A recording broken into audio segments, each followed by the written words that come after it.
नमस्कार। Doctor Rao Gogte sir और doctor Chandrakumar Deshmukh sir के जन्मदिन के उपलक्ष्य में श्री वारकरी आयुर्वेद ने अग्निकर्म और विद्यकर्म का व्याख्यान सत्र आयोजन किया है। लेकिन ये श्री वारकरी आयुर्वेद है क्या? श्री वारकरी आयुर्वेद की शुरुआत कैसे हो गई? ये सवाल तो सभी के मन में होगा। फर्स्ट ईयर के समर वेकेशन में मैं घर नहीं गया था, क्योंकि मेरे सीनियर ने मुझे बताया था कि अगर आप कैजुअलिटी जाओगे तो जल्दी प्रैक्टिस कर ले लोगे, और मुझे अगर कैजुअलिटी जाओगे तो कॉन्फिडेंस भी आएगा। तो फर्स्ट ईयर में मुझे डॉक्टर होने की बहुत जल्दी पड़ी थी, जल्द से जल्द डॉक्टर बन जाओ और मैं अपनी प्रैक्टिस सेट कर सकूँ। तभी मेरी मुलाकात हमारे सीनियर सर है क्षितिज सर, उनसे हुई। तो उन्होंने मुझे पूछा, अरे नैना घर नहीं गए तुम? तो मैंने उन्हें बताया, नहीं सर, मुझे कैजुअलिटी करनी है और जल्द से जल्द प्रैक्टिस करनी है। तो उन्होंने हल्की सी एक मुस्कुराहट दी और बोले, आप मेरे साथ आए। तो मैं उनके साथ रूम पे गया। तो रूम पे मेरी मुलाकात हमारे सीनियर डॉक्टर योगेश मल्लापल्ले सर से हुई। वो मेरे से 5 साल सीनियर थे। मेरी उनसे ऐसी दोस्ती हो गई कि मैं उनके साथ ही रह गया। नैना जो हमारा बैचमेट था, वो हमारे सीनियर योगेश सर के पास जाता था और हर दिन कुछ ना कुछ नया सीख के आता था। तब हमने उसको पूछा, तू ये नया नया रोज कहाँ से सीख के आता है? उसने बोला कि योगेश सर मुझे पढ़ाते हैं। हमने उसको पूछा, योगेश सर हमको भी पढ़ाएंगे? एक दिन योगेश सर हमारे रूम पे आए और उन्होंने बोला, मैं आपको ज़रूर पढ़ाऊँगा, लेकिन आपको श्लोक याद करने पड़ेंगे। तो इस तरह अच्छी तरह से हमारा ट्यूशन चालू हो गया। सर सुबह 5 बजे क्लास लेते थे, इसके लिए हमें 4 बजे उठ के श्लोक याद करने पड़ते थे। बाद में योगेश सर हमारे इतने फ्रेंडली हो गए कि हम उनको योगेश भैया बुलाने लगे, और भैया का तो डर इतना था कि हम हर दिन श्लोक पाठ करते थे। और फर्स्ट ईयर और सेकंड ईयर स्टडी करते हुए कब गुजर गया पता ही नहीं। भैया हमें हमेशा बोलते थे कि हमें कुछ करना चाहिए, हमें कुछ करना चाहिए, लेकिन क्या करना चाहिए कुछ समझ में नहीं आ रहा था। फिर देहू में डॉक्टर चंद्रकुमार देशमुख सर का तुकाराम महाराज के बीच का कैंप था। सब भैया पुणे में ही थे। भैया ने हम सबको नांदेड़ से पुणे बुलाया। कैंप हुआ। कैंप होने के बाद हम सब इंद्रायणी के किनारे बैठे थे। हमारी बातें रात में बहुत देर तक चली। फिर भैया ने बोला कि हम सबको मिलकर कुछ करना चाहिए, लेकिन हम सबको कुछ करने के लिए एक नाम के नीचे काम करना होगा। फिर बहुत देर तक विचार विमर्श होने के बाद एक नाम सामने आया, श्री वारकरी आयुर्वेद। हमारा सब तय हुआ था कि श्री वारकरी आयुर्वेद में हम काम करेंगे, लेकिन एक्चुअली काम क्या करना है वो नहीं पता, इसीलिए हमारी हिम्मत टूट रही थी।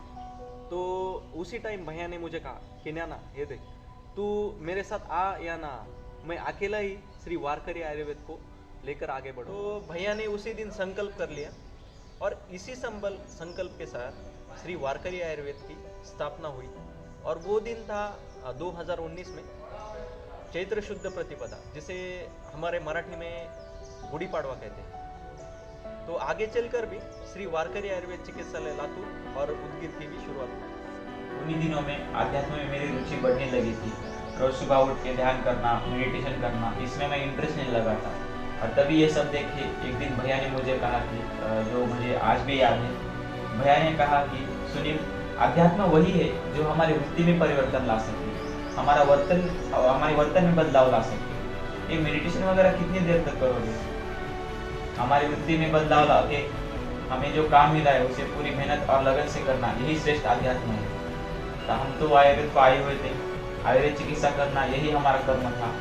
और महाराष्ट्र की गौरवशाली परंपरा वारकरी संप्रदाय का आदर्श लेके आयुर्वेद चिकित्सा करना, यही श्री वारकरी आयुर्वेद का उद्देश्य बन गया। ग्रुप में आने के लिए तैयार नहीं था, क्योंकि मुझे ऐसा लग रहा था कि मैं ग्रुप में आऊँगा तो रेस्ट्रिक्शंस मेरे ऊपर बहुत रहेंगे। तो फिर एक दिन ऐसे मेरे दोस्त थे गौरव बोत्रा, उनका मुझे कॉल आया। तो बातें करते करते मैंने उनसे ये मेरी दुविधा बता दी। तो उन्होंने पहली बात मुझे ऐसे कही कि हे देख नैना, पैसा तो आता जाता रहता है, लेकिन मित्र और मित्र का स्नेह नहीं मिलता कहाँ पे। फिर मैंने मेरे पिताजी, जिनसे मैं प्यार से आबा कहता हूँ, उसके बारे में बात की। तो वो बोले, ये देख, तू ग्रुप में काम कर या मत कर, लेकिन भैया का साथ मत छोड़। नैना भैया के साथ ग्रुप में काम करने को तैयार हो गया। गणेश भी तैयार हो गया, पर मेरा कुछ तय नहीं हो रहा था। मुझे लग रहा था कि अगर मैं ग्रुप में गया तो मेरा कुछ अस्तित्व ही नहीं रहेगा, पर मैं भैया को छोड़ने के लिए तैयार नहीं था। इस दुविधा में मैंने 2 साल बिता दिए। आखिर भैया ने मुझे बहुत समझाया और मैंने तय किया कि अकेला आदमी कुछ नहीं कर सकता, इसलिए मैंने भी ग्रुप में आने का निर्णय ले लिया। वारकरी आयुर्वेद चिकित्सालय का उद्देश्य क्लियर था कि खुद भी आयुर्वेद सीखना है और दूसरों को भी आयुर्वेद सिखाना है। तो भैया ने हमारे कोविड के लॉकडाउन में संहिताओं के लेक्चर की शुरुआत की थी। हमने भी एक एक टॉपिक लेकर पूरा शालक्य तंत्र, शल्य तंत्र खत्म कर दिया था। कोविड के लॉकडाउन में 6 महीने में रोज हमारे 12 से 2 तक लेक्चर चलते थे।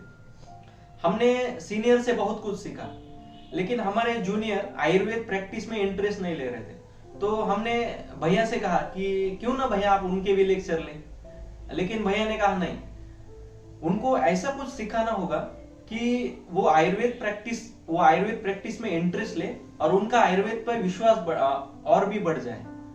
तो हमें पता नहीं चल रहा था कि क्या करें।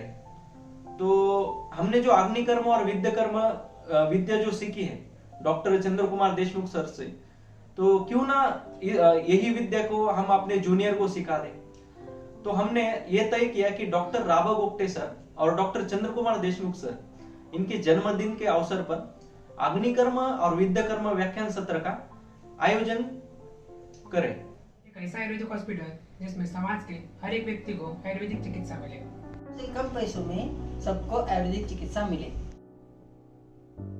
चैरिटेबल ट्रस्ट निकाल के उसमें काम कर सकते हैं।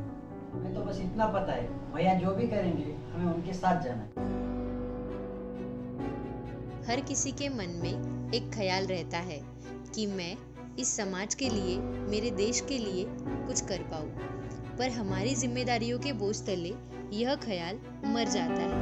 लेकिन श्री वारकरी आयुर्वेद उन सभी के लिए एक प्लेटफॉर्म है जो आयुर्वेद और समाज के लिए कुछ करना चाहते हैं। कुछ दोस्तों ने मिलकर समाज और आयुर्वेद के लिए कुछ करने का जो सोचा है, उसी प्रेरणा को लिए हुए हम जैसे कई विद्यार्थी इस दिशा में आगे बढ़ रहे हैं। उसी का प्रथम प्रयास श्री वारकरी आयुर्वेद आयोजित यह व्याख्यान सत्र है। आयुर्वेद और समाज के लिए और भी बहुत कुछ करने के लिए हम तैयार हैं। उसी के लिए सभी का साथ और आप जैसे गुरुजनों का आशीर्वाद सदैव हमारे साथ रहेगा, यही मनोकामना हम करते हैं।